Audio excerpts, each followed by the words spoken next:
Kangra bus stand में जो लड़की के साथ छेड़छाड़। मैं ऐसे वाक़ये से खुद आहत हूँ और मुझे तकरीबन 11:30 बजे मेरे किसी समर्थक का फेसबुक के माध्यम से मैसेज आया कि ऐसे ऐसे वहाँ पर कुछ दिक्कत हुई है और पुलिस वाले नहीं आए हैं और कोई मदद को नहीं आ रहा है। मैंने उसी टाइम SHO साहब को फ़ोन किया और उनको बस स्टैंड में भेजा, जिसके बाद ये पूरी कार्रवाई की। लेकिन ये जो वाक़या हुआ ये बिल्कुल सही नहीं है। हम उस अपनी बहन के साथ पूरी चट्टान की तरह खड़े हैं और जिन लोगों ने ये वाक़या किया है उनके ऊपर पुलिस ने कार्रवाई की है और मुझे लगता है जितनी जल्दी उन्होंने कार्रवाई की, 2-2:30 बजे तक वो जागे रहे हैं। पुलिस वालों ने उनका इंतज़ाम किया है, उनको सेटिस्फाई किया है और सुबह तड़के ही 4-5 बजे एक व्यक्ति को जो मेन कल्प्रिट था उसको गिरफ्तार कर दिया। और मैं आपको बताना चाहता हूँ कि जो अगर ऐसा लग रहा है कि यहाँ पर कोई ऐसी दिक्कत है तो मैं आपको बताना चाहता हूँ कुछ समय पूर्व का ये वाक़या है। जब मैंने ऑफिस ज्वाइन किया यहाँ पर, मैंने बहुत सी चीज़ों का सुधार किया। मुझे 1 महीने बाद यहाँ पर कुछ लोग नीचे यात्री थे, वो आ गए कि हमारा सामान चोरी, दिन में कोई उठा के ले गया और मैंने उस चीज़ का संज्ञान लिया। जब मैंने कैमरे चेक करने गया तो मैंने पाया कि बस स्टैंड के केवल 2 या 3 कैमरे ही कार्यरत थे। मैंने उसी समय यहाँ के जो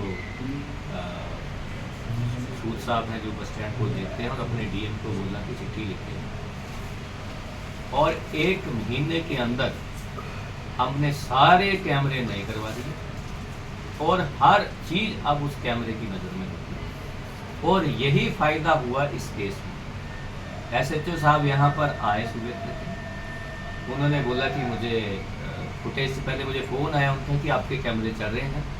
मैंने कहा बिल्कुल सही चल रहे हैं और सारे नए हैं, आप कुछ भी ले सकते हैं। उसके बाद वो आए, एक लड़के की तो वीडियो वायरल हो गई थी लेकिन बाकियों का पता नहीं था। उसके बाद उन्होंने यहाँ से फुटेज ली और उनकी पहचान हुई और सारे वो गिरफ्तार किया।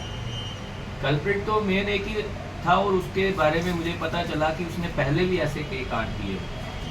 तो वो मैं चाहता हूँ कि पुलिस वाले उसके ऊपर सख्ती से कार्रवाई करें और जो मेन कल्प्रिट है उसको तो छोड़ना नहीं चाहिए और इसकी पूरी तहकीकात करनी चाहिए कि क्या इसमें कुछ और लोग इन्वॉल्व थे या हमारे अड्डा से भी कोई इन्वॉल्व था या कोई बाहर का इन्वॉल्व था कि या कहीं पहले कहीं ऐसा कुछ तो नहीं यहाँ पे। तो इन सारी चीज़ों पर मैं खुद भी नज़र रखे हूँ। मैं हर रोज़ पुलिस वालों से फीडबैक ले रहा हूँ और मैं आपको विश्वास दिलाना चाहता हूँ कि अब बस स्टैंड में वो उनको भी पता नहीं उड़ा, उन्होंने सोचा होना कि यहाँ पे कैमरे नहीं है क्योंकि हमें शक्ल नहीं देख पाएगा। एक की तो उन्होंने फिल्म बनाई थी तब आ गई ना शक्ल, बाकी की तो हमारे कैमरों में ही आई। तो अब जो पूरा बस स्टैंड है मैं आप लोगों के माध्यम से बताना चाहता हूँ कि वो कैमरे की नज़र में है। यहाँ से सड़क से कोई आता है या जाता है, एक जगह पे अब हमारा कैमरा है। तो इसलिए सुरक्षा की दृष्टि से मुझे लगता है इस बस स्टैंड में कोई प्रॉब्लम वाली बात नहीं। और दूसरी बात एक उन्होंने कही थी जो मुझे उसके लिए काम करना है कि कुछ थोड़ी लाइट की व्यवस्था और एक चौकीदार की व्यवस्था, तो वो हम बड़ी शीघ्र करने वाले हैं। हमने विभाग को भी मैंने रेस दे दी है और मैं सूद साहब से रिक्वेस्ट करूँगा कि यहाँ पर हम एक जल्दी चौकीदार रखेंगे और जो लाइट्स का है वो हम प्रॉपर अरेंज करवा देंगे। और मैंने SP साहब से और DSP साहब से रिक्वेस्ट की है कि कम से कम रात को 3 या 4 बार बस स्टैंड की गश्त जरूर करें, जिससे कि अगर कोई ऐसे लोग यहाँ पर खड़े हों जिनका कोई काम नहीं है तो वो उनको हटाएं। और आपके माध्यम से मेरे जितने भी लोकल लोग हैं या बस स्टैंड पे जो दुकानदार हैं, मेरी अपील रहेगी कि ऐसी किसी परिस्थिति हो तो उनको ऐसी स्थिति में कोई भी लड़की हो, क्योंकि वो उनकी भी माँ बेटी बहन हो सकती है, तो इमीडिएट मुझे कॉल कर सकते हैं, पुलिस को कॉल कर सकते हैं, प्रशासन को कॉल कर सकते हैं। मेरा फ़ोन पूरी रात खुला होता है और ऐसी सेवाओं के लिए अगर मुझे खुद भी रात को आना पड़ेगा तो मैं जरूर